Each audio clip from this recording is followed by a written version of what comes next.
Hey,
what's up?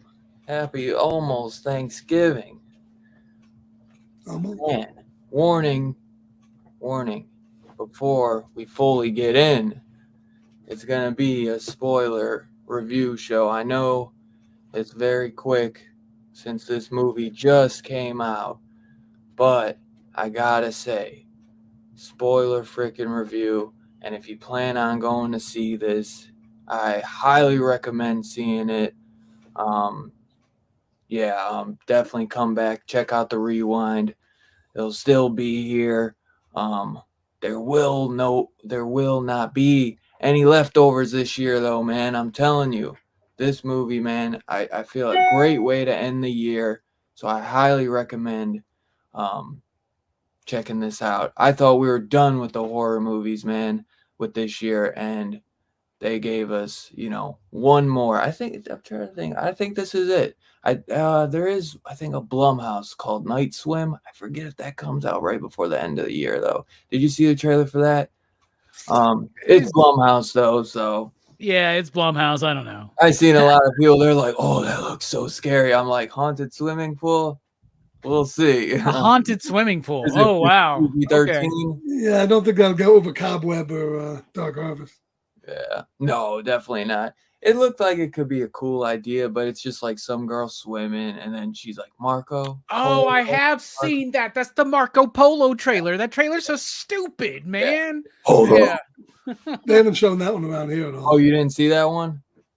Yeah. Well, you might be able to consider. They're saying that the new Godzilla -1 movie.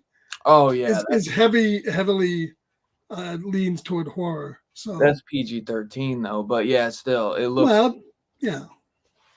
But yeah, no, I can't wait. I don't think there is any rated R Godzilla movies though, right? Yeah, there fucking should be. I'll tell you that right now. That'd be dope. I want to see Godzilla fucking. That's what I want to see.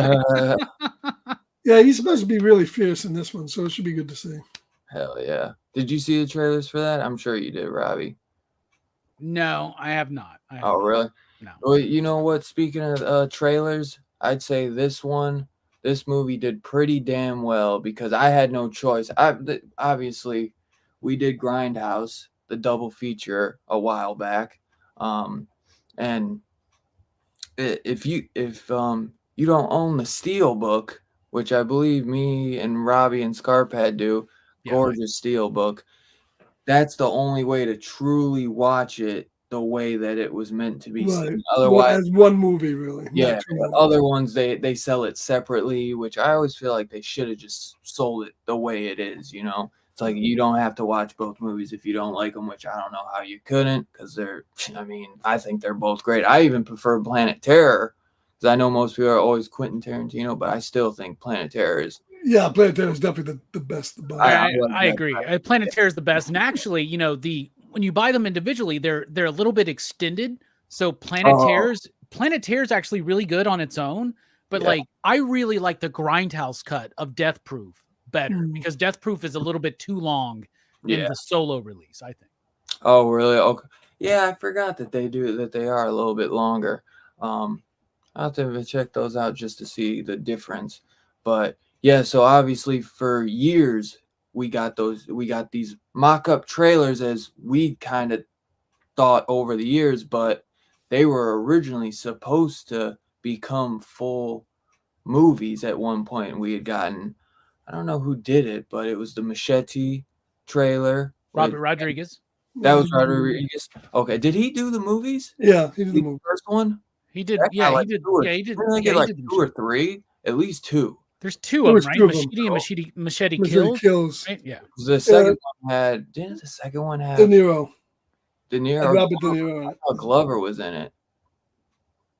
Wow, I know De I don't know. Niro was in one of them. I've never actually seen either of the I Machete saw the movies. first Yeah, one. they were all right. I need to check them out. It sounds like cool. Yeah, I definitely saw. But wasn't the idea like if this worked, then maybe the next one would be like an Eli Roth and an Edgar Wright thing or a Rob Zombie, and you know what I'm saying? Like they were going to keep hopefully doing Grindhouse, like double features with trailers and stuff like that.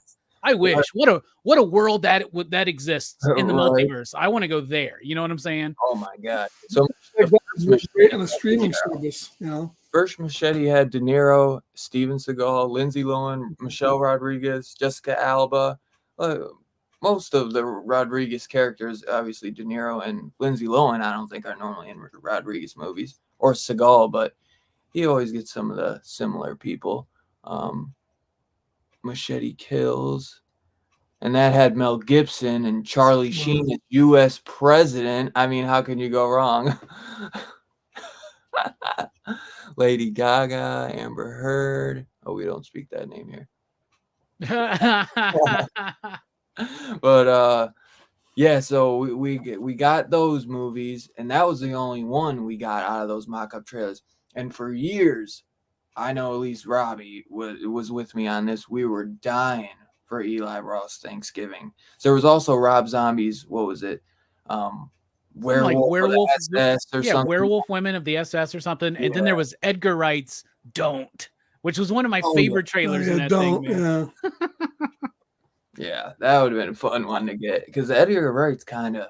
I think a couple of those were definitely meant as jokes. They weren't going to be films, but they picked the two they picked, Machete's obviously translates out to a film pretty well. Yeah. And so does this one. And very early on, the rumblings were out there that Roth wanted to do Thanksgiving, right? Yeah. Like very early on, like I've been waiting for this movie for 16 years. Exactly. That was the one they were like, we're actually going to make Machete and maybe Thanksgiving. And we're like, yes, please. That'd been great. In fact, that would have been cool to be Grindhouse 2, Machete and Thanksgiving with more new trailers or something. That'd be cool. Yeah. And it had a whole bunch of new trailers, like you said. That'd been sick. Yeah, because I haven't actually gone back and watched the trailer, but I saw like just clips, and I saw like there will be no leftovers in the old trailer. So I was like, I love that he had, because last week when we were reviewing the Pilgrim, somebody came in and he had mentioned, he's like, what do you think about it being not like a grind, like it doesn't have that grindhouse feel like Planet Terror and those had, or kind of Machete still had a grindhouse feel to it as well. And I was like, well, I think they're trying to win at both sides. That like, yes, it's finally coming out, but it's been 16 years since Grindhouse came out. So it's like, what are you going to do? It'd be kind of hard to say this is a sequel to 2 movies that came out that long ago. We know that, but there's so many people that are just like, oh, there's a Thanksgiving slasher movie coming out. That's all they think of this. You know what I mean?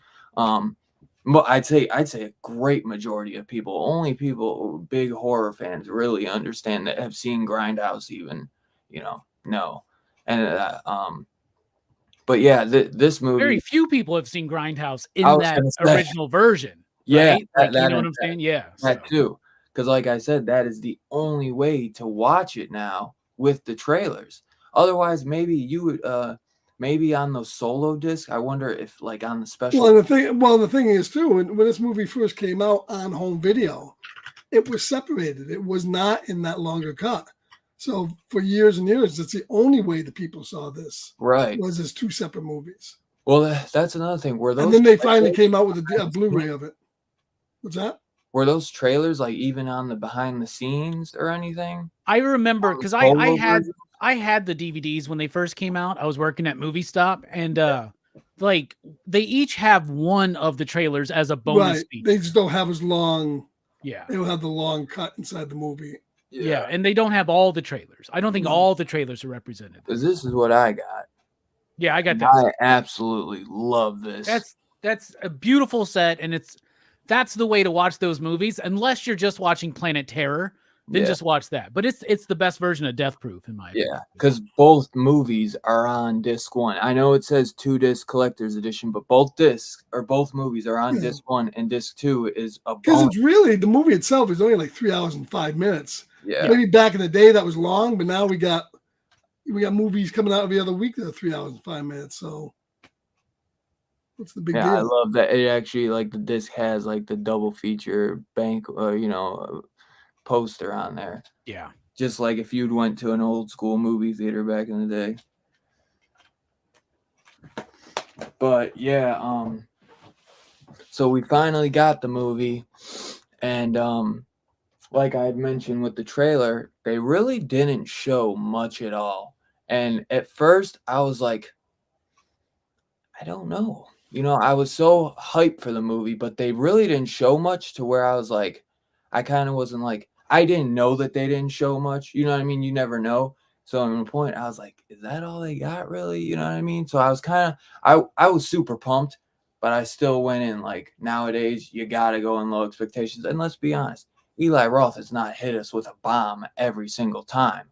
Knock Knock is an okay film. It's fun, and it's got that sexy charm to it, and that's what saves it is those two hot-ass girls, you know what I mean? He did The House with the Clock Walls in it. I have not seen it, so I can't say, but still, Eli that's Roth. a good movie. That's a good movie. It's a little bit all ages, very goosebumpsy, but it's still good. So. Oh, it has a Goosebumps charm to it? I'll have to watch it then. I do like Jack Black, so I'll check that out. I do like Green Inferno. I think that's one that only. I love Green Inferno, bro. Yeah, me too. I got Dream Factory. Well, he did one that's listed here that I've never seen. I was going to ask you guys about 2019 Haunt. Was that any good? He produced. He produced that, and he didn't direct it. He produced fantastic. Haunt's awesome. He did that. Fantastic. You got to watch that, Scarphead. Yeah, we did that a couple years ago for Horror Fest. Yeah, didn't we? Yeah, we did. It was Horror Fest. That movie's so good. Yeah, he produced that one though. Like, kind of like how Quentin did the Hostel movies back in the day. Most of his stuff nowadays is all just producing it. Was that the one where they made a trailer and they were like, Eli Roth presents? And so a bunch of people were like, Eli, when's this movie coming out? And he's like, what movie are you talking about? Yeah, they put his name in their mock-up trailer and he fucking helped them get it made, man. Yep, that is the one. That's the one. And he had like nothing to do with it. And then like he kept getting asked about it, and then he was just like, I guess I'll help you guys. Because I think he ended up liking the idea. It's a wonderful movie, Scarpad. Like, it's so good. Yeah. Hey, Jay Strick watched it for the first time this year, and he loved it. He loved it. You know what that is? Clown. That's the one they put his name on. That's that one. Okay. That's the one. Because he put his name on that one, too. Yeah. Yep. Which we had also did that one recently. And that's I like that story better for Haunt because I think Haunt's a better movie. That's just me too. I do like Clown. Haunt's the same story as Clown. Is the Haunt the same story as? No, Haunt and Clown are two different movies. Okay. Weren't you there for Clown? I was, yes. Yeah, like Ca- Clown. Haunt That is was like No, Haunt is Haunt's about this Haunt- group of friends going out to one of those extreme haunted houses, and they Oh. want to go and find something really gnarly, and they find one that they shouldn't have. yeah, it's like one where you I'll have to watch sign it. a waiver to let them touch you, supposedly, and Oh, you they're mean and are they supposed to be like let them performers? grab you, like let them grab you, but then it Oh, I ends up see. being a total twist. You got Right. It's basically like, what if the Sawyer family did a haunted house every year at Yeah. their house? It's like You know, yeah, it's like that mixed with the fun house. It's definitely Oh, got that's a right. fun. He did that. That's right. He did that Green Inferno cannibal movie. I'll throw fun house out there every time with Robbie here because I know he it's respects. definitely got Toby Hooper inspirations. Haunt, doesn't it? Yes, that's the one I'm talking about, brother. And it does. The director and behind the scenes, the director said that was a major inspiration. Clown was directed by John Watts. That's who I meant to say. But also with the trailer with this, like I had seen a lot of people didn't really recognize. So I was like, I wonder because he Yeah, they kind didn't of show who was in this movie. back. Not really, no. You only saw Rick Hoffman. I mean, the With names. goofy They ass hid the smile. major ones. Yeah, Pretty and I well. think you did see Patrick Dempsey. I think you I did don't see think him. so. for I remember a second. seeing him. I don't even remember the trailer at this point, but you could be right. So like you said, I didn't really see many people, but he always does pick some fine ass women. I'll tell you that much. And I know Robbie can agree with that. This man can pick some women for his movies.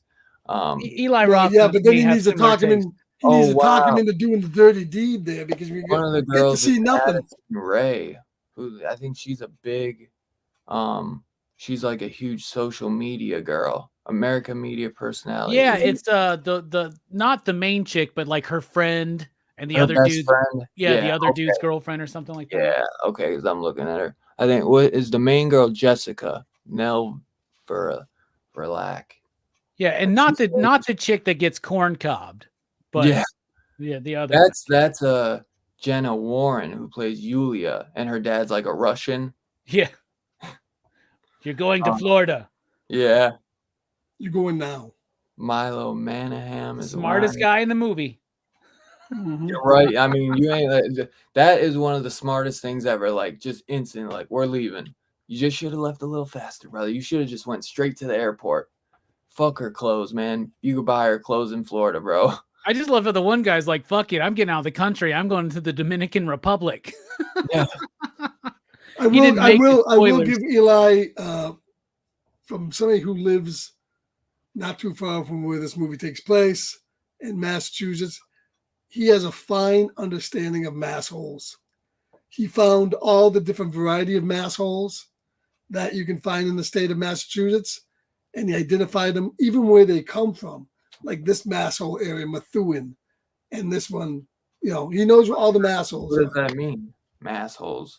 They're assholes. Assholes but from mass holes. Massachusetts. I like Assholes. that term. Okay. I've never heard that term, but I like it. Like the guy who sells drugs and guns, he's a major asshole. That guy was great in this movie. He was a asshole.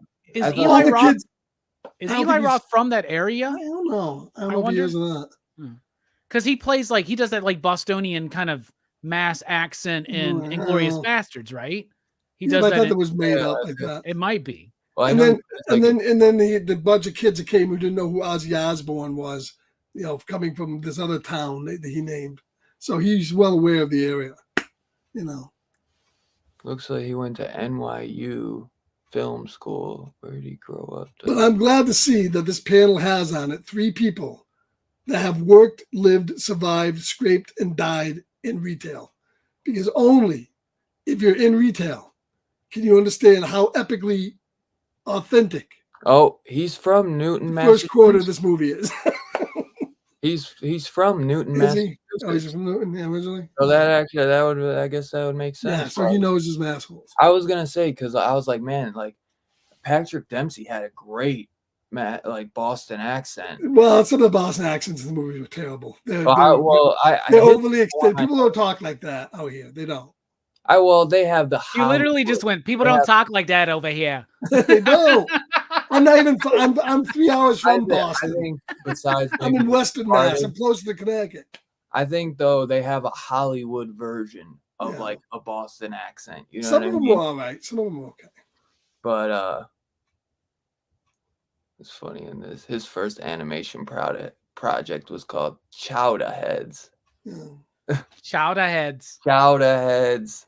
Everybody from Boston and that area to me just sounds like a Kennedy. So Hey, whether you're getting a waffle iron, a free comic book day book, or fucking something from Amazon, it don't fucking matter. That's how people are, man. bro, but you're right, dude. Like 100%, Scarpad, you're right. Because I was a manager at Movie Stop for a few years, and dude, that was like my Black Friday experience. Like at the comic shop, like we do sales, people come in, it's busier, but it ain't nothing like that. We ain't opening up at 2 a.m. We ain't open on Thanksgiving, You shit ain't like that. sampling? Yeah, Dude, you're not it doing is the worst. the game And release. the way that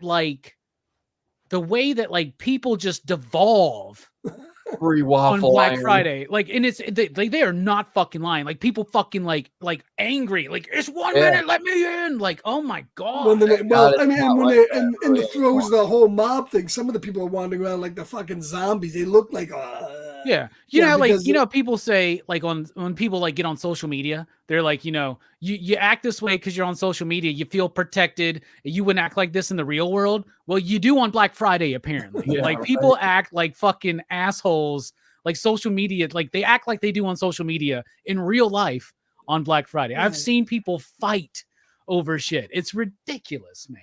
Yeah, I don't think it happens as much now because now they open up before Black Friday and do all this shit. Usually just beyond that. I guess they just and online sales nowadays, right? It's really like told us at Amazon yesterday that they're starting Black Friday sales a week early. So that's another thing they're saying. Like there is no like Black Friday. But I mean, obviously that store Right Rightmart is Walmart, obviously, and they did it. Then they were the ones that did Walmart that. used to have years and years. crazy ass fucking mobs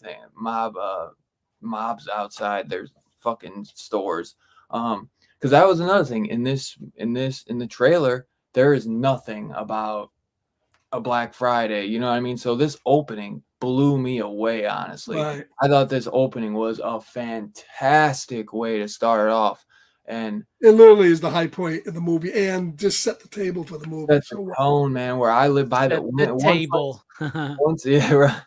Once it ended, bro, I literally was just grinning. I was now I don't understand. Well, now if it was a 4K television, I can understand it going fucking bullshit, especially if it's like half price. But a waffle iron, come on, for free, man. First 100 people. Oh, it's free. Okay. I love the one dude gets fucking cut in the neck, go walking through the door, and he's like, and then on the video, it's like no, and he like dies with the waffle iron, and he's like, no waffle iron for you, bitch, or no waffles for you, bitch. Yeah. And then someone comes and takes it out of his dead fucking hands. Man. No one comes. I just thought like once I saw like the gore and some of the comedy, I was like, this is fucking Eli Roth, man. I was like, in my head, I was like, he's fucking done it, dude. I was like, this is awesome, dude. I was grinning the whole time. I was sitting there by myself. I had a pretty much full theater. I'd say 90% full. And I was just like, holy shit. This is like the gore. You know what I mean? I thought it was funny as shit too. I mean, it wasn't just the gore. Hilarious. It was just hilarious. That's what Eli Roth has, just such a charm to him, man. The only thing I didn't like about that opening was it's such a minor scalping that happens in this movie. Like I would like to seen that be a little bit more full ham, but you know. I guess they wanted to keep it realistic, but because I was like, what killed her? Well, you know, the Did thing she get is, her forehead peeled off so she dies? I've heard from people, this movie has kind of... she gets her head smashed or something. Yeah, she does. That's true. But I think this movie is running that midline because people who just like horror movies but aren't real horror people are seeing it. And I've heard a few reviews that even take Eli Roth to task for the ending, saying it's too much, which it's not too much. No. I mean, if anything, it probably could have been more. I mean, once you see Terrifier, nothing is anymore too much for me anymore. This was mild compared to that.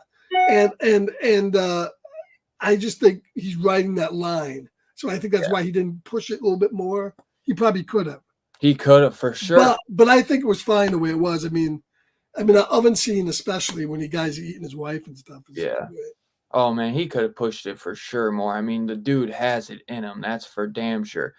I thought the kills were pretty pretty original. It's not like the same bullshit we always see, which I really kind of respected that he at least tried to do something different, from the girl getting her head shoved in the water and then smashed into the open up the freezer, and then her face her skin rips off. Yeah. The girl jumping on the trampoline and him just getting and her falling on the knife like. Well, he understands. Eli Roth understands how to build this type of slasher movie. You know, you start off with that one event, that big event, this Blackfire event, and then you give this one guy a reason, some kind of reason to go off and do what he does, and a group of people does. So he understands that whole format well.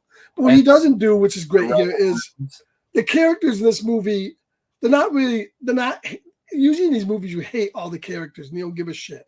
I wouldn't say you care about these characters, but you don't hate them either. He's made them all fairly, at least, interesting, and to some event, and likable to a certain extent. And even the people who were assholes in this movie, like the boyfriend asshole guy, you know, he isn't a total douchebag in the movie. Yeah. He gets somewhat redeemed. So I mean, that I think that's what he just knows the whole format so well. Yeah, I agree. I wouldn't say like, oh my God, I don't want her to die, him to die, but I was entertained and I loved watching all the characters. I would not say I hated any character in this movie, maybe except for the father, but he's supposed to be hated because he's a fucking dumb asshole. You know what I mean? You know what? Even they did kind of redeem him and he wasn't shown as a total douchebag. He changed his mind, you know, and he did care for his wife. So yeah, he could have been, and that guy always plays a caricature of that part. Yeah. And even he played it pretty well, I thought. Yeah. Definitely. But yeah, I mean, there's just so much I loved about this film with the opening and the build, and I thought there was some great like homages when she's sitting in the diner and she looks to the left and she sees the guy standing doing the Michael Myers, just standing out the window. I thought there was a couple cool homages. I thought the John Carver mask looked iconic. Instantly iconic to me. I thought it was great. At first, I was like, "Ooh, how is this gonna work?" That could be. Dude, I got my NECA Ultimate figure pre-ordered. I already got the John Carver pre-order there, and they got a cloth one out too. Yeah, Scarpad. They haven't gotten up to pre-order yet. Not yet. But. And then they even got a stuffed turkey mascot that you can decapitate, bro. Yeah. I got that one pre-ordered too. I have to have that. That's one of my favorite bits of the movie. It was one of my favorite moments in the trailer. But when that happens, I was just like, even though I'd seen the trailer, it like shocked me. Like I was like, yeah, I am so pissed off. I looked away. I went down to get something that dropped on the floor, and I missed the decapitation. At least most of it. Sometimes you gotta let them M&Ms go, Scarpad. I tell you, $6 for a bag of M&Ms. Fucking never. Get everyone. Never. Everyone. I thought that clown mask he was wearing was very reminiscent of a killer clown mask too. Like, it was actually, yeah. And I thought that was really cool as well. I thought that whole thing where like they think that they're about to set him up, and he's got, well, obviously when you find out what it is, they were never going to be able to set him up. You know what I mean? It's interesting. I like the idea that they used the clown mask because he could have been dressed as John Carver, and he would have fit right in. He kind of stands out even like that. But then there's the idea, like when he's cooking that one chick, like he burns his mask, he changes it to a burnt mask. Like I think there's I hope that this movie gets sequels, because I would like to see this character or like kind of evolve a little bit. Me too. For sure. And I think it's doing well, but I don't know the numbers yet. But it's still Saturday, so we'll see what happens tomorrow morning. But when I go to a lot of sequels, you'll probably hand it off to somebody. I would imagine. He'd hand it off to someone, I'm sure. But I usually when I go to see a horror film, like I go to the theater, I go to AMC because I got the A-list card and I can go see whatever movie I want. And it's actually one of the lesser theaters in my town now. I don't like going with a lot of crowds to the expensive places where everything's like the other theaters, like they serve drinks and they have fancy food and everything's just upscaled there, right? Oh, okay. So I like to go to the more old school feeling theater, right? I wish I had one of those. There's usually not a lot of people there, but there was a substantial audience for this movie for a Thursday. And I ran into people I hadn't seen in years, man. I ran into a roommate of mine that I hadn't seen in years. I was like, how you doing, man? He goes, I'm good. Just waiting 16 years for this fucking movie. And I'm like, I know, man. We were there watching Grindhouse together. So it was a really cool experience to actually watch one of these films with a crowd of people that were like ready for it. And when those moments happen, the reaction was great. And I always was like, maybe I should watch more movies with people. And then there were these jerk ass kids on the other side of the theater that wouldn't shut the fuck up. I hate then that. I remembered why I go to the slower theater. We didn't have many people in mine. Mine was like maybe 10 people. I've had a couple. Everybody was at that stupid Hunger Games 1 o'clock showing too, though, on a Friday. So most people were at work at that time.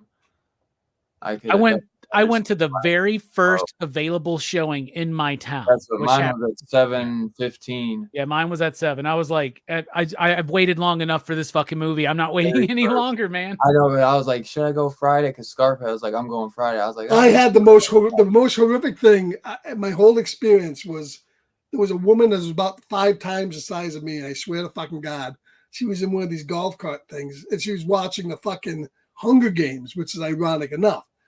And she's tooling out of that fucking theater, probably to hit the head, 1,000 miles an hour. And you know how it goes down a ramp. So she's gathering speed. She missed me by about 2 inches, and I was almost run over. I turned around. It was like a blur coming at me. And that was my most horrific experience. The movie itself was fine, but I almost got run over. Your AMC, you get unlimited tickets a month? No, I get 3 movies a week, but to me, that's unlimited, man. Oh, you get 3 a week? Yeah, damn. 3 a week. So 3 tickets a week. See, the Regal one I was going to was unlimited. You could go all day long if you wanted to. See, my AMC is super small. How much do you pay a month for that? Who, me? No, Robbie. Oh, 22 bucks. Yeah, that's about the going rate. Yeah. $22, and then every $50 spent is $5 credit, like a gift certificate. So like if I take someone with me and buy their ticket, or if I have a group, I'm always like, hey, I'll buy everybody tickets, just pay me back so I get the points. Right. Or if you like and as expensive as some things, and also like I buy a small popcorn, it's a large popcorn. I buy a small drink, and it's still expensive, but you know, that shit adds up. And then every once in a while you get things. And then on your birthday, and this isn't just a big plug for A-List, but on your birthday, you get free large popcorn and free large drink. Whenever you want to use it. Lasts like a month, so it's good. My AMC is super small, and for some reason the screens are small. They're not like big size screens. They're a little bit toned down, and I kind of don't like that. So that's why I didn't get I went back to Cinemark for this one. I have an AMC and a Cinemark both about the same distance from me. Yeah. But I went with Cinemark because the screens are a lot bigger. Yeah. It seems like, you know. I watched this on a nice screen, very big. I was surprised the movie was in scope. Yeah. My theater actually has a really nice IMAX screen too. So. Mine doesn't. They have. I've been going to Regal. Regal has tiny screens, so I went back. This was my first one at Cinemark in a while, and it is so much bigger. It's because my Cinemark, it's $10 a month. You get 1 free ticket a month, and it's 20% off all, you know, and you get no online fees or anything. Yeah, no online fees. Like you just go on, you pick your ticket and all that shit. By the way, real quick, Perry, if you're gonna sign up for A-List, let me know. For real, I'll send you I think I can send you a referral and I get something out of it. I don't know. Hopefully some free milk duds or something. That'd be great. Right. Yeah, we don't have any of the AMCs around here at all. Hey, if he was gonna sign up, he'd be here right now. That son of a bitch. Just kidding, Perry. I love you. He's supposed to be here though, and then he. Well, I mean, if you go in the afternoon, it's like $10 the movie. That's like $8 too much. He's still debating if he wants to sign up for AMC though. He should though, bro. I'm telling him. I was trying to talk him into it. It's so fun going to see a movie by yourself. Like it's relaxing. Perry's gonna wait for this. Get away from the kid, get away from the wife, Perry, and you get a nice movie to yourself. You're like, man, I watch movies all by myself all the time in your computer room. That's right. It's different with seeing it in a theater. It's fun, bro. I think you like it. They great theater experience, no doubt, man. I definitely had a freaking blast with this. But let me see. So so like I said, opening great, freaking overall, man, I just had a blast with this movie. I'd say this ended up beating out because I know if you guys have watched any of our shows, Dark Harvest, Cobweb, those are some of my favorite movies of the year. They still are, but this ended up being probably my favorite movie of the year, man. This is I'd put this over Dark Harvest and Cobweb. I had a fucking blast with this, man. It is hard because it is a different type of movie. But yeah, I would definitely. I'd have to give it the I edge. think theater experience definitely helped with it. Although it's close. Blast.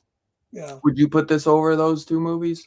I don't know. I like Dark Harvest so much, and I like Cobweb a lot that too. That movie had such a unique style to it, you know. So it is very tough to. You can't compare them. Yeah, I think my only problem with this movie, and maybe the reason why I maybe wouldn't, but I would probably do it just for the opening. I wish I could have saw Dark Harvest in theaters. Yeah, I think just the opening alone puts this movie over the edge for me, even though I like those other two movies. I did figure out pretty early on who it was. I kind of knew it was who it was.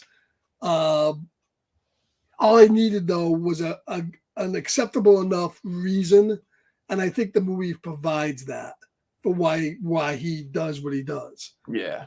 But I knew who it was, and then I think the movie gets a little convoluted with timing, where if you look at it very closely, you say to yourself, "Well, when does this scene occur?" Because he's here doing this when these people are getting killed. The way things are edited, especially that last scene, which we'll go into later on, where he's on the ground right after a chase. Well, that's when I figured out it was him. It's very hard to rectify like him, but I give it a pass, even though I did figure it out pretty early. Like one certain guy the entire movie, and then when they reveal that it's him, and then they do, you know, and that's so. Yeah, I mean, they try to point you at other people, but usually if you watch these movies, you know if it's a big star, more than likely it's going to be the big star. Well, it doesn't have to be a big star. Well, it just has to be somebody connected to that first night. Mm-hmm. And that's why I knew it wasn't like the freaking deputy, you know what I mean? Because they were trying to point you at him possibly. But so when would you say you knew it was who it was? Yeah. Well, since when? I would say pretty early on. What about you, Robbie? I knew who it was after the Right Mart scene. The Right 100%. Yeah, after that opening scene, I was like, well, have we spoiled who it is yet? No. I haven't actually said. But it's spoilers, so you spoilers. Can't, it's the sheriff. It's Patrick Dempsey. Yeah. So like, I knew it was him immediately, pretty much, because I was like, oh, him and Jenna Gershon are fucking. Like that's the total. That's the total vibe. The total vibe. The total vibe. Like when he shows up to dinner, I'm like, oh, they're fucking. Like they are fucking. Like and then he shows up with her to bring the food down to her husband. Yeah, and then just like his reaction to when she died, and I was like, well, there's your reason right there. And then for the rest of the movie, they're just trying to make you think it's these kids or maybe this weird deputy or something. So I was not fooled by this one. Golden Boy. I'd have bought Golden Arm or whatever his name was. I'd have bought him. But that's too obvious though. See, because they were trying to be subtle. And there was even a moment, Dylan, where I was like, maybe that's too obvious. But then when they didn't really play that up again at all, I was like when they didn't show him like lingering on a picture of her, like Wolverine, you know, or something like that with Jean Grey. Like when they didn't show that, I was like, oh, it's him. It's totally him. Did you guys feel like there's some scenes in this movie where John Carver changes height slightly, a little bit? Well, here's an interesting tidbit. Eli Roth got all of the different red herrings and other stunt people to play John Carver at different points in the movie. Oh, nice. He would direct them the same way, so they would have the same movements, right? Yeah. But he actually had different people in there because he didn't want you to pick up anything. I was looking for that too, because he was kind of slimmer, and I was like, it can't be obviously the husband, it can't be the deputy. You know what I mean? So I was trying, and then they start saying they're like, well, he has to have like some type of military background, and that's where they kind of fucked up. You know what I mean? They kind of should have left that one out, because I was like, well, when they showed his house, when they showed the house and he had all that gear and equipment, I mean, obviously it looked very police oriented. He had really any equipment. He just had some computer stuff. Yeah, he had that computer stuff and those 2 tablets and the things typed. I mean, I don't know, but I think it's pretty obvious early on who it's him. But no, that's my only knock on the movie. It still doesn't ruin the movie, and it's still a fun movie. Yeah. I thought it was actually, I kind of liked though that he did like a little double twist on it, because then he reveals it's Golden Boy, and then he does boom. Nope, it's actually No. this motherfucker. But no, Eli Roth doesn't make a cameo in this movie. That'd been fun though. He should have been getting his dick sucked in a convertible car while getting his head ripped off. That's what he should have been doing. Thanks, Perry. I fucking love this city too. Got the thing on the back, baby. But overall, because I had said I fucking love this movie. This is probably my movie. This is probably my movie of the year, dude. Well, what did you think overall, Robbie, about the movie? I know we kind of going back and forth, you know. So, my initial thoughts were slight disappointment. Slight disappointment. Why? Because for 16 years, this movie has lived in my head. And that my idea of this movie is based on Eli Roth's career at that time, which is like Cabin Fever and the two Hostel films, right? And what that trailer in that Grindhouse movie gave us, which felt like it would be very grimy, very sleazy, very 70s, early 80s vibe to it, right? That's not what this movie is. This movie feels more like I Know What You Did Last Summer, or Valentine, or Urban Legend, one of those post-Scream movies, which doesn't surprise me because we are now once again in a post-Scream slasher era because of the success of Scream 5 and 6. But unlike all of those Scream ripoffs, and unlike Scream, the series itself, the kills are very Eli Roth. And it had bits from the trailer, the trampoline, very much toned down. If you're familiar with the Grindhouse trailer, you know there's nudity. You know that there's a knife through a vagina. You don't get that in this one, but it's still a really good scene that had the audience like cringe when that knife goes through her foot, right? It's got the bit where you see somebody who's been basted and roasted and is on the dinner table, and a dude through a mouth gag throws up. That's in the movie. Like, there's so many bits that are from that trailer. The dude, the turkey mascot getting his head cut off, right? Like, there's so many bits from that trailer that are there that even though I had a slight disappointment that it was not a grimy, sleazy, exploitative slasher film that was like, I really expected, because I don't know if I think I watched the trailer, but maybe it went out of my mind. But what I wanted out of this movie was Eli Roth's The Prowler on Thanksgiving. You know what I'm saying? I wanted something like that. And I thought it would play up the cheese factor of it. And it does.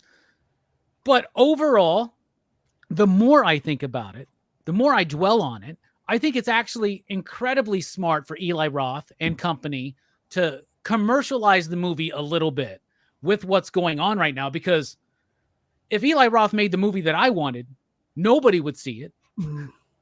It wouldn't it'd be on Shudder. Yeah, and he'd be less likely to get more money to make another movie. You know what I'm saying? And you just, like, for instance, we when we talked about Adam Green, where I was like, I love Adam Green because he reminds me of Eli Roth. That's a horror movie fan who is making horror movies that are self-aware. And I don't mean self-aware as in their meta, like Scream, but that they are self-aware where he knows that he is making a horror film. And as a fan of horror films, he's a big fan of Italian horror, for instance, right? And dude, I thought that chick was going to get her eyes fucked with because she's doing the contact lens thing. He's doing I thought exactly the same. Dude, that's such a good scene because the way it's built up, you think, oh, this dude loves Fulci. He's about to give us the Fulci eye. Then she gets the Q-tip in her ear. Then they go back to the eye, and then you get the fucking thing. That's a great setup and payoff, right? Yeah, the corn cob holders, right? Yeah. And I love that all the kills are like, a lot of them are related in some way to Thanksgiving. I think the scene where he's like basting that woman with butter and like putting rosemary in between her toes and shit is actually very chilling. So for the most part, I guess what I'd say is this. I wish the movie was more gnarly. I wish the movie was more sleazy. I wish the movie went for the throat a little bit more. However, they gave us a movie for the post-Scream 5 and 6 audience that is very gnarly to that crowd. You know what I'm saying? Like, I'd say it's better than Scream 5 and 6 without a doubt. Oh, for sure. And these kills do not disappoint. There's not a kill in this movie. Dude, that whole parade sequence, I just wish it went on for 5 minutes longer. Right. Speaking of that, story, it's obvious. Mystery, not so good setup. It was like, I love the setup as to why John Carver has this MO, why he has this reason, right? But the mystery itself wasn't very constructed very well. And I think all of the actors were good. I just didn't give a shit about any of the characters. Not that that's a downfall for me on most slashers, but like, I didn't care about any of these characters, right? Like, not even the final girl. I wasn't on her side. I was actually on the side that was running, the side of the dude who was running that fucking club out of his house. He's the best character in the movie. He really is. He's a sleazebag, but he's honest about it. Yeah. You know what I mean? So, and he gives them shit to protect them. Without him, right. She'd been dead. They'd have been dead at the dinner table. So overall, I think that, you know, I don't care about the characters. That I don't think they're super well developed. Like, I honestly, I think that I mean, like in the Hostel films or even in Cabin Fever, I like those characters, right? In Green Inferno, I actually care a little bit. So the characterizations, they just weren't there for me, but it doesn't take away anything from the movie. It is something that, even though I watched it and I came out of there with some slight disappointment, I had a lot of fun. I was laughing. I was hooting. I was hollering. Do you think these characters are a little smarter than your average slasher characters? I don't know. Maybe they're just so vanilla to me. Like, they don't even have a difference. Like stupid dumb, except for the one who's like a bit more douchey than sometimes the rest of them. Sometimes they're really dumb in these movies where they do shit that's gonna get them killed. Here, they tried to kind of avoid that a little bit. Yeah, they wouldn't have got guns. They try to stick together. Take the fights to him. Right. They do the scream thing. We can't trust anybody except us. You know. Yeah. But I will tell you this: I do think that the look of John Carver is iconic. I think the movement of John Carver is iconic. I think that we could have sequels to this. I think there could be a franchise. They definitely left it open. I am so excited. When they let you never let the firefighter leave at the end. Yeah, right. I'm just so excited that we got this movie finally. And even though it wasn't quite as grimy as I wanted it to be, we have a definitive holiday Thanksgiving slasher outside of Blood Rage. Yep. You know what I'm saying? Rage, yeah. It's way better than Blood Rage. And I love Blood Rage, you know, but this was incredible. This is way better though. I did like it, but it didn't try. I mean, I like the film. And dude, by the way, when that chick falls in that garbage can and the lid like cuts her in half, yeah, that was great. Completely ridiculous, but I fucking loved it. Like, and then he hangs on the sign. I know, and it's a half off sale. Yeah. So overall, I liked it. I liked it. It wasn't as good as I thought it could be. It's not one of the greatest horror films I've ever seen. It's not one of the best slashers I've ever seen, but it's able to make a movie for the modern young horror audience that's a bit more gnarly than what they're used to. And I hope it leads them into something. It ain't Terrifier, but it's not I Know What You Did Last Summer. It's somewhere right in between. It's right in the middle where it pleases us and pleases them too, you know. Yeah, the only thing I had at the challenge and maybe is if he had gone all the way and done a real gnarly version of this movie, I'm not 100% sure it would have failed. I mean, look what happened with Terrifier 2. That movie only played limitedly. It really did bang up business. Yeah. And if Eli crowdfunded it or made it on his own, maybe, but like the studio, I know he went to money Sony for it, right? Yeah, so Sony's doing it. They're wanting. The other thing I will say, the big negative to me about this movie is that I think it should be 15 minutes shorter. It does kind of feel like it elongates itself, but for the most part, it gets back on track quick enough when it goes off. But I think it could be a little bit more punchy with its pacing. I didn't mind it, but we'll have to see on rewatch. Well, plus, if you think about the movie too, the cops in this movie, I mean, they really were doing absolutely nothing to solve any of this. I mean, literally, they were completely worthless. Well, there's a reason for that. I guess the sheriff's like, doesn't want it to be solved. Yeah. Well, I know, but we're gonna get this guy. He's like, yeah. I mean, the twist at the end where she films him, that was done before, but she was thankful for good Wi-Fi, which was good. But yeah, Perry said send him that link though for A-List. Yeah, I got to see if I have a referral, man. I'll have to look at my app. But yeah, no, I would I think it still could have done really well if it got super gnarly. But that's the reason why that Damon Leone was just talking about how a shit ton of Hollywood companies wanted to give him money for Terrifier 3 and he won't accept it because Yeah. they'll never let him make it the way he wants to make it. He said just by the opening of Terrifier 3, he's like, they'll never let me make it. And he's like, fuck that. I'm doing it myself. And that's why I think he put Terrifier 2 out in theaters again to get a little extra scoop of money. Right. And then the sneak peek of that movie has fucking the clown wearing Santa's head face around his neck. So I mean, he's going for it even in the third one. Yeah. I think, Eli Roth, obviously a huge fan of horror, and he's so knowledgeable about it, right? Like History of Horror, the Shutter Show or the podcast, absolutely fantastic. I first became aware really of him during the Hostel Cabin Fever days, but he was doing the Bravo 100 Scariest Movie Moments of All Time or some shit like that. Right. He was one of the dudes they were talking to, and I was like, I like this guy. He thinks about like horror the same way I do. Yeah. And I think it's actually very smart of him to make this movie because he did some of it his way, but some of it their way. And I think that Eli Roth, if you look at his career, he loves horror. And that's obvious throughout, but it's obvious also that he doesn't want to be pigeonholed as a horror director, right? So that's why he's tried to do things like House with the Clock on Its Walls and Death Wish and Knock Knock. That's not a horror movie. That's it's like more of a thriller, right? Like that's kind of an erotic thriller. Death Wish is like that vigilante action kind of thing. Yeah. Borderlands is the other thing he's doing right now. Yeah. So yeah, he definitely doesn't want to be pigeonholed. But I think that this was the right time and the right way to do this movie. Yeah, for sure. Definitely.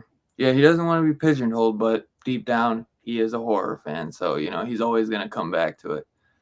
Overall, Scarpat, what did you think, though? Yeah, I love the movie. As I said, the opening sets the tone.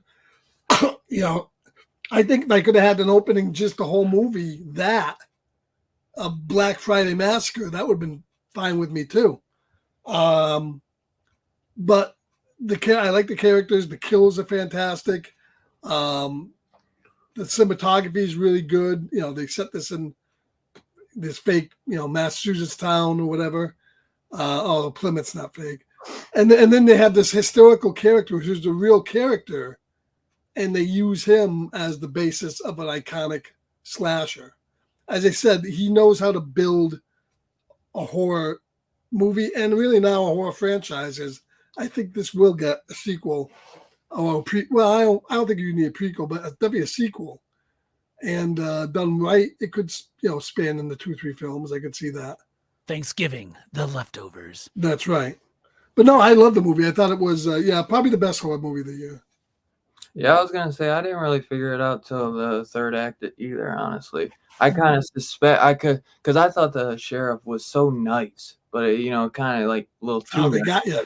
That's how they get you. Because I was like, man, I hope they don't do Golden Boy because it was so obvious that it would be him. And then once they did the little fake reveal, I was like, no, this can't be it. And then they did it. I was like, thank God, But I kind of I was going off and I was, doing that usual like, who is it? You don't trust nobody, and Well, and also this movie, where I think it's even better than the last Scream film, is this movie had the balls at least to kill the fucking characters. After the last fucking Scream movie, where they fucking stabbed them and fucking did shit to them that should have fucking murdered them 3 times. They got, I'm feeling great. I'm out of the hospital. I'm back, baby. I'm back, baby. Scratch. Yeah, bullshit. This one killed the fucking characters. Yeah. With no doubt. With no doubt at all. Yeah. So thank God for that. What up, comic? And Scream needs to get back to that because it was wicked awesome. The last few Screams with the wanting to keep these same characters is terrible. To just make new characters, that's what they did in Scream 2. They're like, well, we got these They always killed new characters. Yeah, they always kept the leads alive. But in the last Scream movie, these other side characters that they should have easily died. They all died, but the one chick's girlfriend. That was it. Like everybody else lives except for the Yeah. actual killers. Yep. That's my biggest problem with Also, those that last they two can bring Scream 'em movies. back They don't kill all nobody. because they want to bring them back in Scream 7. It don't Right. work like that. Otherwise, I don't he would I still don't think be technically you alive. can call your movie a slasher if you only slash one person. I Exactly. don't know. Yeah. What up, Manny? Oh, yes. Better than Dude, Scream. everybody needs to go check out Manny, who's also involved in Holiday Horror Fest. Just dropped a great episode from the Tales of the Crypt Keeper animated series from the 90s, dude. A Christmas horror Animated? episode. Yeah, Manny did. Go check that out, y'all. It's awesome. I love all through the whatever, I can't remember, the Christmas episode and the live action show. Yeah. Yeah. So this movie had two great set pieces. It had the beginning that was great, and then the parade that was great, and stuff around it that was great. But Yeah, I really, thought the really whole good look of stuff. the town was great too. Thought they nailed the Massachusetts look, which definitely is obviously that Stephen King vibe where it's small town, everybody knows everybody, you know. And Plymouth being a place where Thanksgiving is Yes, a very Right. big deal, right? yeah, and they make that too. They were like, it's a big deal over You know, here. and like Drum Dums in his initial review, right? He had said that he thought that there should have been some Christmas decorations because around like right now there's people that in my apartment complex Right, decorate yeah, for my Christmas, girl had us put up our tree already. right? But like They he had effed people out he me. had people message him and be like, no, actually in Plymouth they don't do that. It's Yeah. very much focused on Thanksgiving until Thanksgiving is over. So- Right, which would make sense, especially if Thanksgiving is a huge deal over there. And Eli Roth in an interview was like, and then, you know, at first we didn't know who this slasher was going to be. Then we found out about this historical figure, John Carver. And I was just like, think of that name. There's nothing better. I Like love Carver. it's Yeah. writing itself, man. Hell yeah. And I thought the mask looked great, man, and the look, because at first I was like, he looks like a pilgrim. How's that gonna look? But Yep. once you see it in live action, I was like, this is fucking sweet, dude. It's iconic, dude. He's dressed like Michael Myers, but he's wearing the pilgrim hat and the mask, and it works. It works. And then even when he puts the mask, and he has like a whole stack of them, when he puts the mask on the oven and then like burns it a little bit, I was like, that looks sick. I was like, there you go. That's 2 action figures for him. You know they're gonna fucking probably pull us. Well, luckily, NECA's got both heads. that Oh, you they can did? use. Okay, I didn't see that. But I bet the clown will be another action figure they'll Yeah, do. that would be sick. I would definitely buy that. I think the cloth one looks really good as well. But I gotta get one of those, man. I didn't see that they did 2 heads. That's sweet though. Yeah, and there's a Toonie Terrors one coming out too. Yeah, with the chopped head, with the chopped turkey head. Yeah. Yeah, they went all out, man. That's what makes me really think that like they're trying to push this into a franchise. Oh, and just look at the YouTube horror community. It's positive response. So nothing. I've seen nothing. I've seen people say this is their favorite Eli Roth movie. I still would. those are people though that don't like Eli Roth movies. Because most of some of the reviews I watched, they were like, you know, Eli Roth, that guy. Really I guess he finally made a good movie, and I was like, finally, fuck you. Yeah. Hostel 2 is still his best movie in my opinion, but whatever. So good, man. So good. Yeah, I'm not. I still would probably pick Hostel. Would be still my favorite. If he'd have went full on, you know what I mean, like Hostel with Thanksgiving, then this probably could have been better. If they would have made this movie in 2008, 2009, like right after the Grindhouse trailer, dude, it would have been that movie. I'd have loved. I thought we might have got like a flashback Grindhouse scene or some type of flashback scene, but I guess there's kind of no point of that. It wouldn't have worked. Eli, your next movie needs to be straight up a giallo. Just do a giallo. You've been wanting to do one your whole life. Just fucking do it. Leather gloves, Brian De Palma, Argento. Just do the fucking shit. Just do it, man. That'd be so awesome. I'd love to see him do that, man. Fucking iconic. Fucking iconic, dude. So I guess maybe we'll do our favorite kill and then rate it. Since we did all say that they're great kills all throughout. That's a tough one for me too. There's so many good ones, There's actually, so bro. many good ones when you really think about it. And the little ones too that had such a like just with the opening. They're very quick and little, but they lingered on them for a few seconds, and it was just I love. I'm going to see it again, Robbie, as soon as we are done. Yeah. I think I need to watch this one again too. So like, I'm trying to support my boy too, bro. You know what I mean. I want them to know this motherfucker. He still got it, bro. I'm gonna. Eat on Thanksgiving, maybe. I'm gonna pick one for my favorite. I'll pick. Okay. Number one is one of my favorite moments from the original Grindhouse trailer. Is when he shows up at the fucking parade and cuts the fucking turkey mascot's neck off. Like that just cracks me up. It was placed so perfectly, and when it happened, it just spawned this whole thing of chaos, right? And so I will give an honorable mention to the random fucking bonus kill we get with a dude driving the parade float and gets the shit through the window through his fucking eye. That was awesome. Grandpa? Yeah. I'm like right in front of the little. The parade scene is my favorite kill. You going, you okay, Grandpa? And no, he's got a fucking pole through his head. Yeah, I don't think he's okay. Like his nose is like down here in his chin. Yeah, I don't think he's okay. I gotta see who did the practical effects in this because they knocked it out the park. Yeah, there could have been more, but the ones they did were done very well.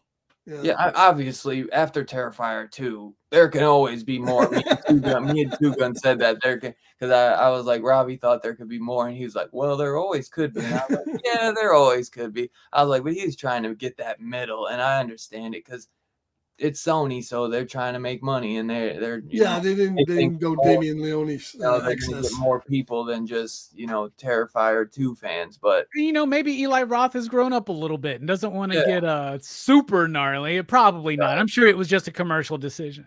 Right.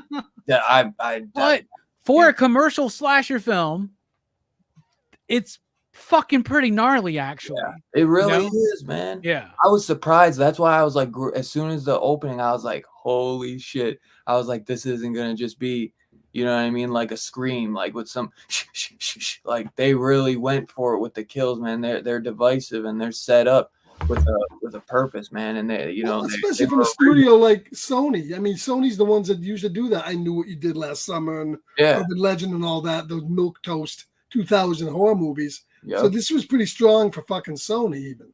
Exactly.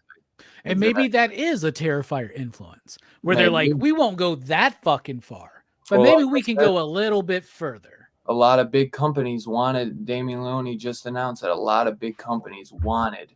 He didn't name any, but I wouldn't doubt that Sony would have thrown their hat in there, man. You know what I mean? Because a lot of companies realize that. Yeah, the real reason why Damien doesn't want any of those companies involved, though, is because they probably hire a fucking actual editor, and maybe the movie will be tighter. And then they're gonna try to. He's making a lot more money keeping it in the house. Plus, there's no way we're gonna do a 3-hour fucking slasher movie. Well, that's the thing. If you think Terrifier 3 is not gonna be longer than 2, you're ridiculous. Oh, I don't think it will be. He's already said it's only gonna be like under 2 hours. It better fucking be, dude. But yeah, no, that's the thing is no major company would ever let him put out Terrifier 2 at 2 hours and 38, 42 minutes, whatever. No ballad. Because they want those horror movies to have at least 4 showings, 5 showings a day. There's no way they would ever. Money. Yeah. That's how you make money, right? You never would do that. Never. So it looks like Joe Badelia worked on the special effects. He worked on Walking Dead, and it seems he works with KMB. He's a part of their FX group. Bright, which that would make sense if he got him, because I know Eli Roth is cool with Greg Nicotero. And not everything is practical, but it's mostly practical, and it works.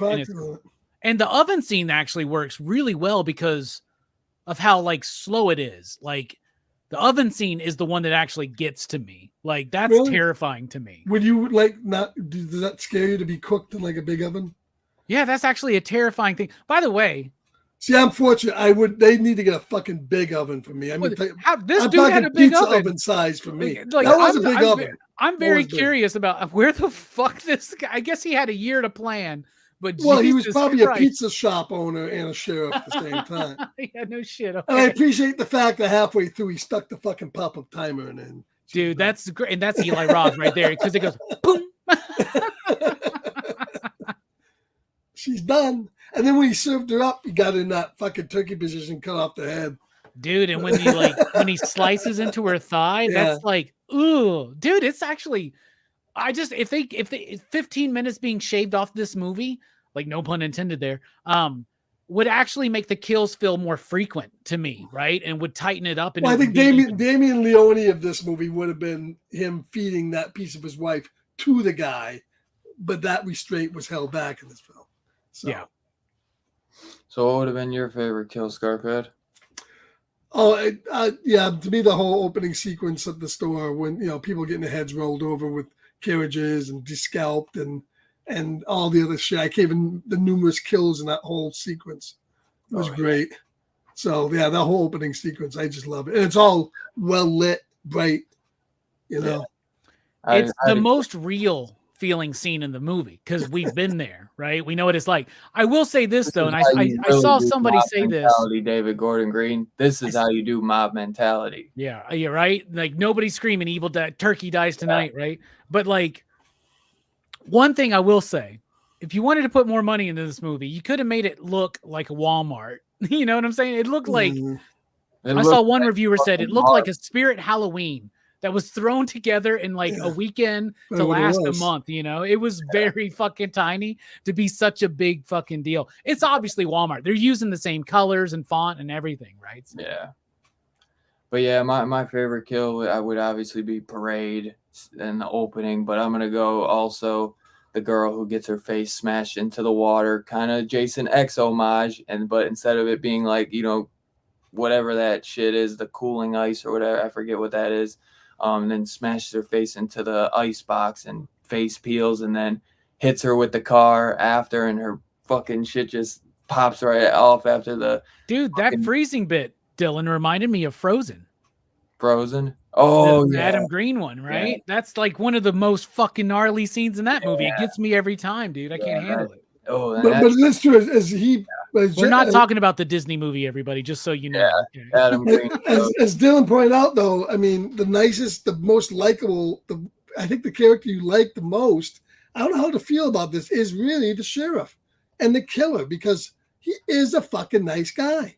Yeah. I mean, even after killing that fucking security guard, the cat was hungry. He fed the fucking kitty. Yeah, I love that. He was nice to the animal, that scene. That fucking scene was the best, man. I totally forgot about the cat scene. That influences I like the guy. I like the guy. It just went up again. Where is he, kitty? That was so good. I love that. Is he over there? That's the most honest scene. The most honest and real scene in the movie is not the Black Friday stampede, but it's going to be the cat who doesn't give a fuck that the owner just died. He just looks at the dude. He's like, "Are you gonna feed me first before you go, bro? I'm gonna be here a while."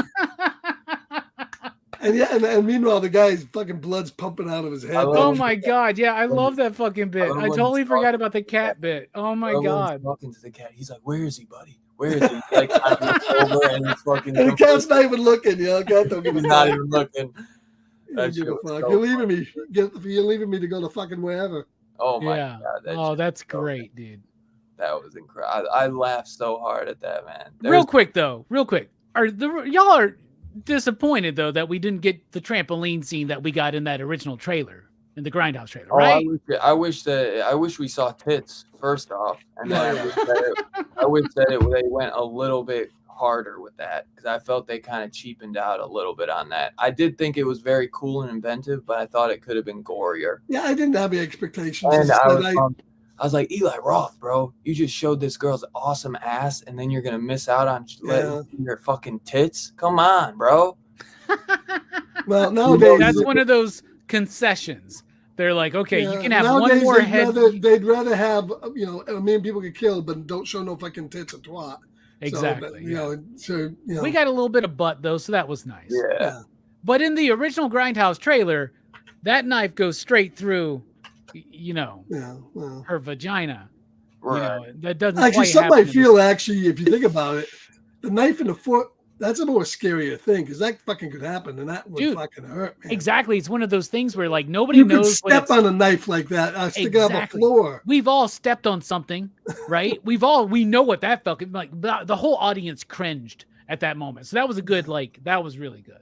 Speaking of with the trailer, I love too because they open it with it looking like OG 78 Halloween. And I loved how with this they open it with him walking up to the door like an OG Halloween movie. Yeah, I noticed that too. Yeah, I thought that was awesome. I love the Halloween homages because you definitely see that all over. This is like how Black Christmas inspired Halloween, and then Thanksgiving, the Grindhouse trailer looked like it was entirely inspired by Black Christmas, Halloween, and then it was becoming Thanksgiving. You know what I mean? Like I like that. I thought that was awesome. And it was cool that they actually used the original, like the same turkey head that they were using in the Grindhouse trailer. Oh, did they? That's cool. Yeah, no, it's literally the exact same. Was there 2 parts in that trailer? This one on here says part 1, but I think it's the same thing. But so what would be your rating on this, guys? You want to start, Robbie?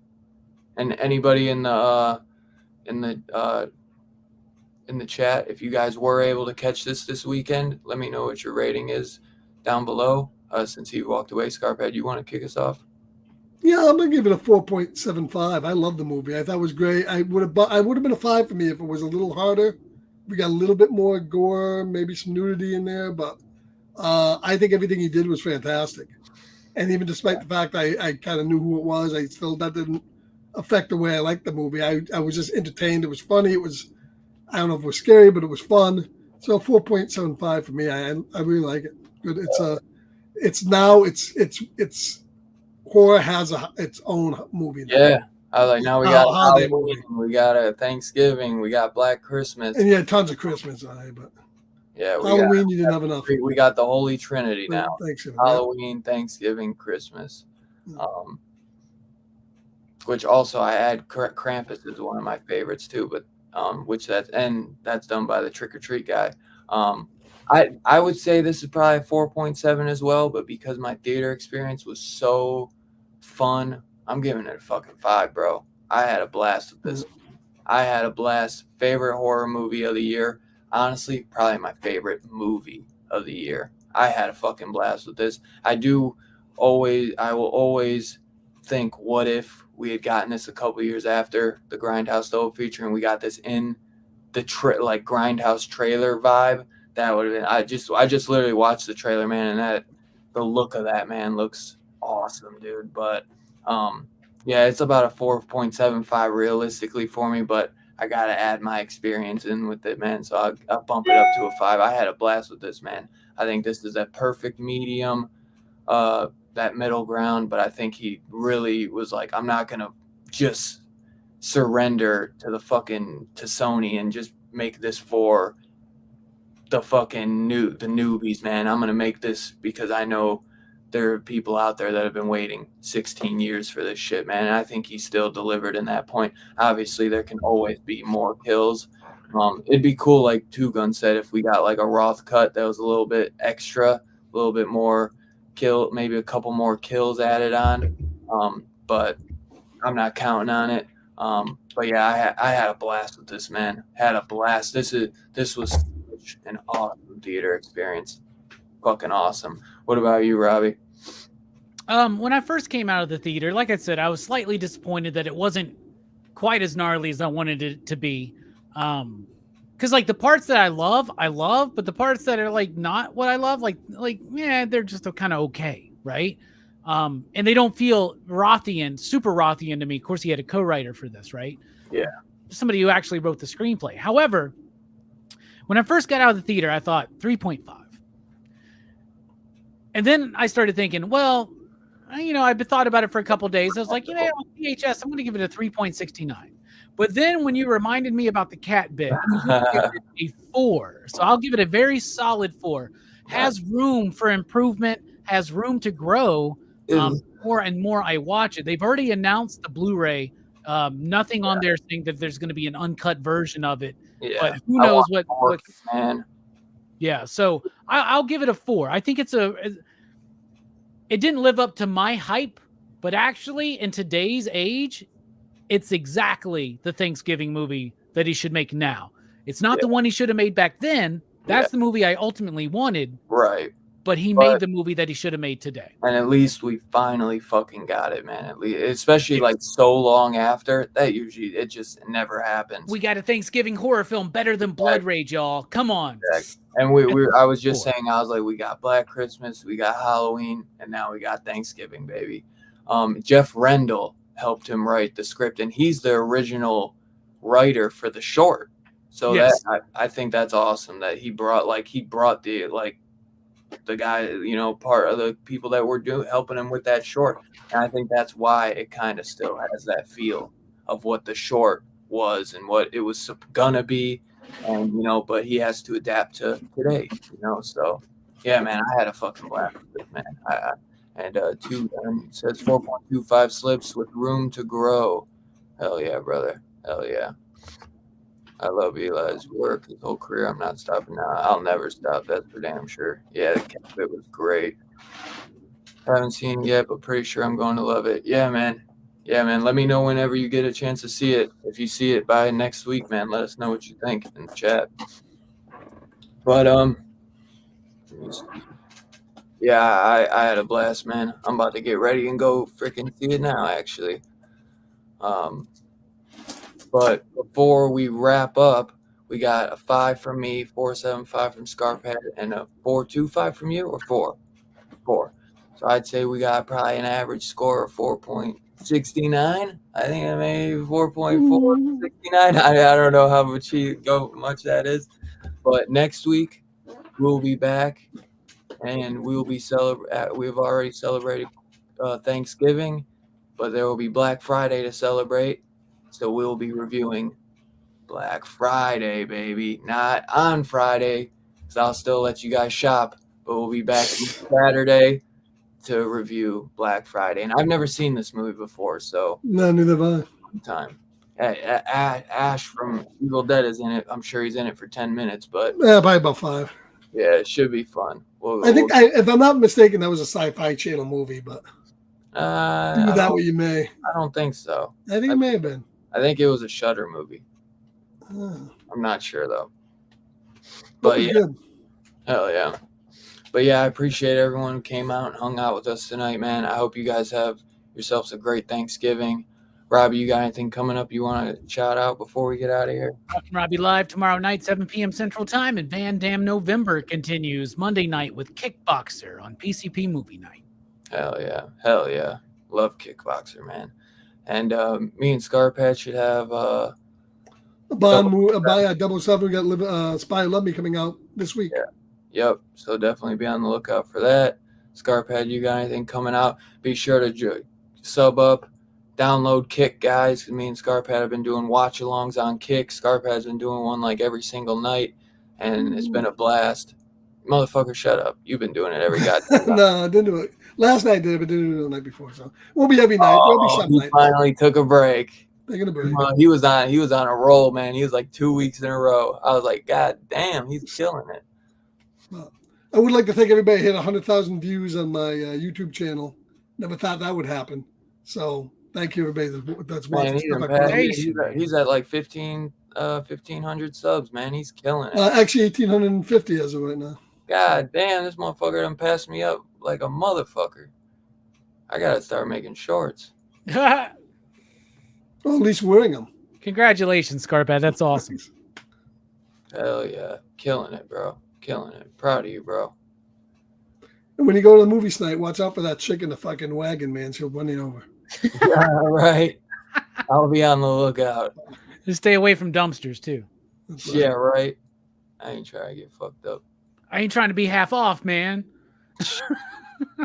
Doesn't one of the characters say that? I love it. He's like, next thing you know, we'll be half off, man. Yeah, I think he does say that. So you trying to end up on the fucking sign too? Hey, Dylan, do me a favor when you go watch the movie tonight. Record that part with the fucking chicken head that I missed on your phone. The chicken head? You mean the turkey head?